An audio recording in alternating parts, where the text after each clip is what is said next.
목포시의회가 어려운 이웃을 찾아내 지원하는 단체인 사회복지협의회 예산을 잇따라 삭감했습니다. 모든 주민을 대표하는 시의원들이 정작 취약계층에게는 손을 놓고 있습니다. 대설특보와 한파특보가 발효된 광주 전남 지역에 모레까지 많은 눈이 내릴 것으로 예보됐습니다. 많은 곳은 최대 30cm까지 내리겠습니다. 전남에서 결혼하는 10쌍 중 1쌍은 다문화 가정인 것으로 조사됐습니다. 전남 지역도 다인종, 다문화가 공존하고 있습니다. 76살의 나이에 첫 시집을 낸 어르신이 있습니다. 지금이 가장 행복하다는 70대 시인을 만나봤습니다. 여러분 안녕하십니까? 목포 MBC 뉴스데스크입니다. 우리 주변에 어려운 이웃을 찾아내서 지원하는 역할을 하는 곳이 사회복지협의회입니다. 지자체들이 협회 운영을 위해서 예산을 지원하고 있는데 황당하게도 의회가 번번이 예산 지원에 제동을 걸고 있는 곳이 있습니다. 바로 목포시 의회입니다. 박종호 기자가 취재했습니다. 전남 사회복지회관에 들어선 햇살 나는 푸드마켓입니다. 전남에 거주하는 취약계층 600여 명에게 매달 15만 원 상당의 물품을 무료로 제공하고 있습니다. 전남 사회복지협의회가 추진하고 있는 대표적인 사업입니다. 협의회는 푸드마켓뿐만 아니라 시군 사회복지협의회와 함께 취약계층을 발굴하고 지원하는 등 다양한 사업을 하고 있습니다. 먹거리에 어려움을 겪고 있는 분들을 저희들이 그 관을 통해서 발굴해가지고 저희들이 지원하는 푸드뱅크 사업하고 그다음에 사회공헌과 관련된 요즘에 이제 트렌드가 사회공헌의 어떤 기업들의 참여를 현재 전남 22개 시군 가운데 사회복지협의회 법인이 설치된 곳은 13곳. 지역의 사회복지 관련 기관과 단체를 연계하고 자원봉사활동 관리와 기부문화 확산에 적극 나서고 있습니다. 하지만 여건이 열악하다 보니 프로그램 운영을 위해 지원이 필요한 상황. 전라남도와 기초자치단체는 시군 사회복지협의회의 운영비와 인건비 등의 명목으로 연간 4천만 원을 지원하고 있습니다. 법인임에도 불구하고 어찌됐든 간에 자본금이 많은 상태로 시작을 하는 게 아니다 보니까 보조금이 어떻게 보면 굉장히 중요한 역할을 하는 거죠. 그런데 유독 목포시 사회복지협의회는 지원을 받지 못하고 있습니다. 올해 7월 설립됐지만 예산 지원은 단 한 푼도 없었습니다. 전라남도가 도비를 지원했고 목포시가 예산을 세웠지만 목포시 의회 상임위에서 삭감됐습니다. 2024년도 예산도 마찬가지입니다. 집행부가 세운 4천만 원의 예산 가운데 도비는 800만 원, 시비는 3,200만 원. 이번에는 상임위원회에서 통과됐는데 예산결산특별위원회에서 또 전액 삭감됐습니다. 올해 활동 내역 확인이 어려웠다는 것이 이유입니다. 반드시 지원해야 한다가 아니고 예산을 범위에서 지원할 수 있다고 그렇게 돼 있어가지고 목포는 올해 이제 설립이 돼가지고 그 활동 내역을 확인할 수 없다고 의원님들이 그렇게 이야기해가지고 예산 지원이 있어야 사무실을 얻고 협의회를 운영할 수 있는데 예산 지원을 원천 봉쇄해놓고 납득할 수 없는 이유를 대고 있는 겁니다. 취약계층 등 주위의 어려운 이웃들도 목포 시민들입니다. 하지만 사회복지협의회 운영조차 예산심이란 권력을 이용해 가로막는 일부 목포시 의원들은 누구를 대표해 의회 활동을 하고 있는지 묻지 않을 수 없습니다. MBC 뉴스 박종호입니다. 광주 전남 지역에 모레까지 많은 눈이 내리겠습니다. 기상청에 따르면 모레까지 광주와 전남 서부 지역에 5에서 20cm, 많은 곳은 30cm 이상의 눈이 내리는 곳도 있겠습니다. 또 전남의 대부분 지역에 오늘 밤부터 한파주의보가 발효될 예정입니다. 기상청은 눈이 긴 시간 이어지겠으니 축사와 비닐하우스 등 시설물 붕괴와 빙판길 교통안전에 유의해 줄 것을 당부했습니다. 오늘 오후 1시 25분쯤 나주시 문평면 무안 광주고속도로 무안 방면 편도 2차선 도로에서 주행 중이던 차량 7대가 잇따라 추돌했습니다. 이 사고로 50대 운전자 등 4명이 부상을 입어 병원으로 옮겨졌습니다. 경찰은 차량이 도로 위에 쌓인 눈에 미끄러지며 사고가 난 것으로 보고 정확한 사고 경위를 조사하고 있습니다. 송영길 전 민주당 대표가 구속되면서 호남 지역 정치권에 긴장감이 감돌고 있습니다.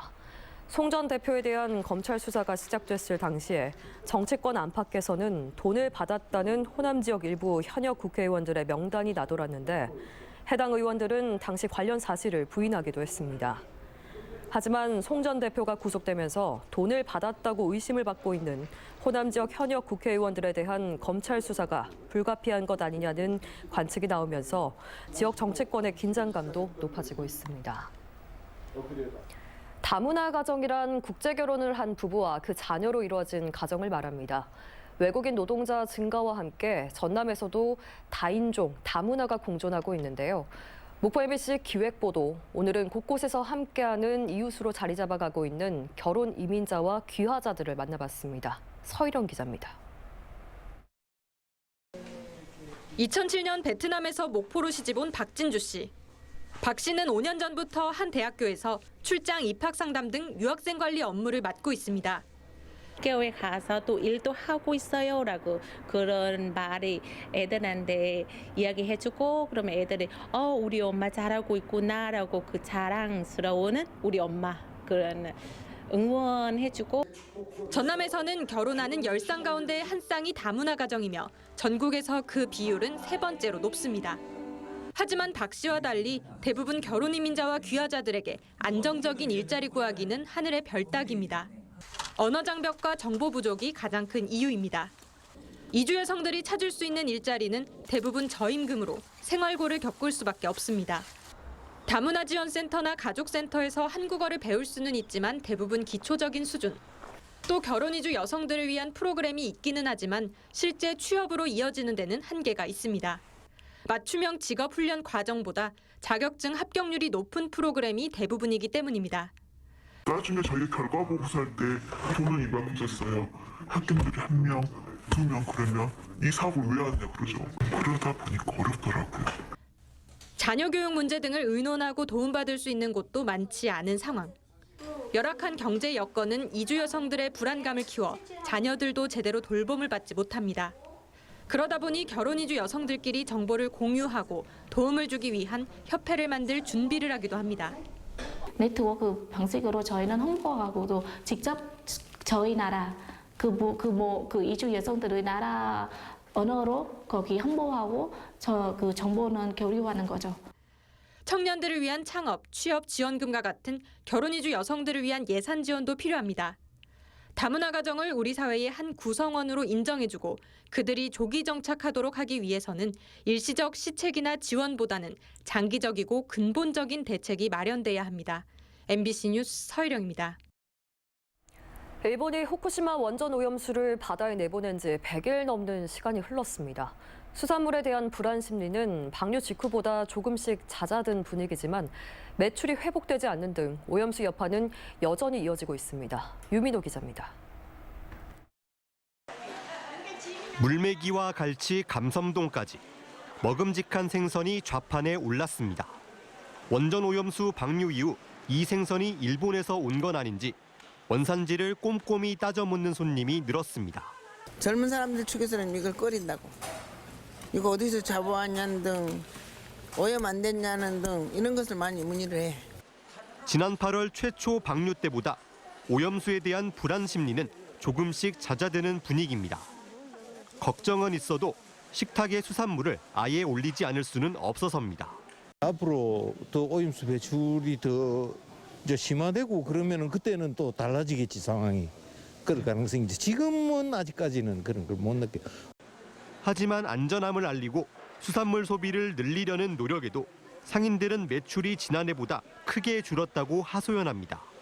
안 좋습니다. 시방 서울 같은 데서 자식들이 못 사 먹으라고 그러고 보내지 마라 그런다면 우리가 요 소매 식당 아니면은 먹는 데서는 배를 장사를 못 해요. 바다를 낀 지자체들은 원산지 단속을 강화하고 수산물 안전검사 횟수를 늘리는 등 시민 불안을 해소하려 분주합니다. 여수시는 기초자치단체 최초로 어업지도선에 실시간 해수방사능 측정 시스템을 설치했습니다. 수집한 정보는 이번 주부터 시 홈페이지에 공개하고 있습니다. 수산물 안전성 검사 횟수를 금년에는 작년 대비 2배가량 늘린 약 160회를 실시했는데요. 단 한 건의 방사능 물질도 검출되지 않았습니다. 일본 정부는 지난달까지 오염수 3차 방류를 마치고 내년 2월 말 다시 7,800톤을 바다로 흘려보낼 계획이라고 밝혔습니다.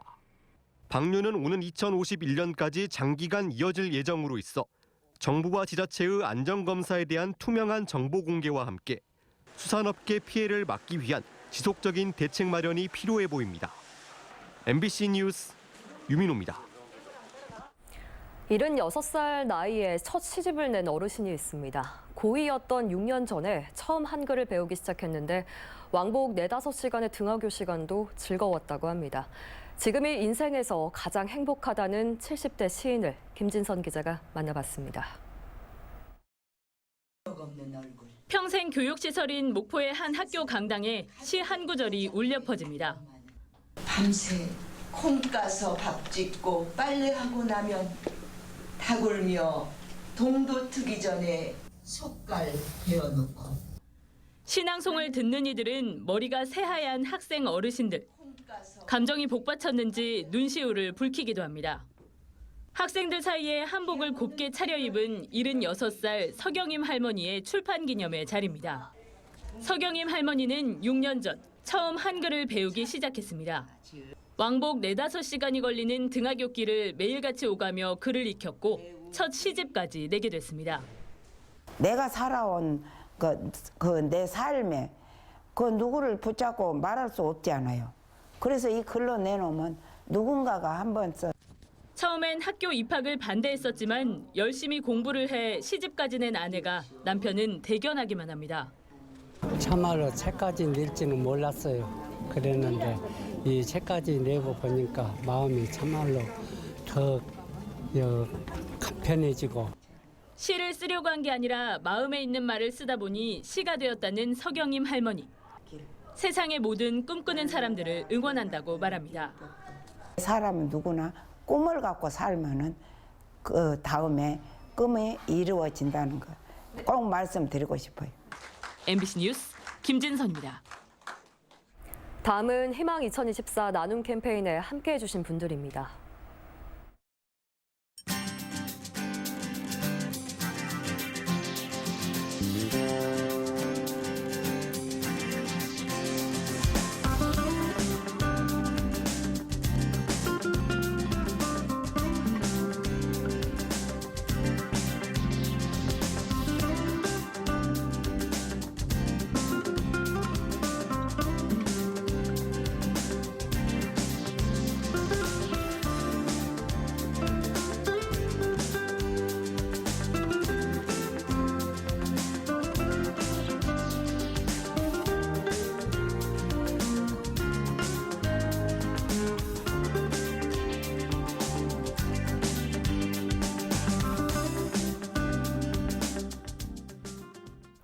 성금을 보내주신 모든 분들께 감사드립니다.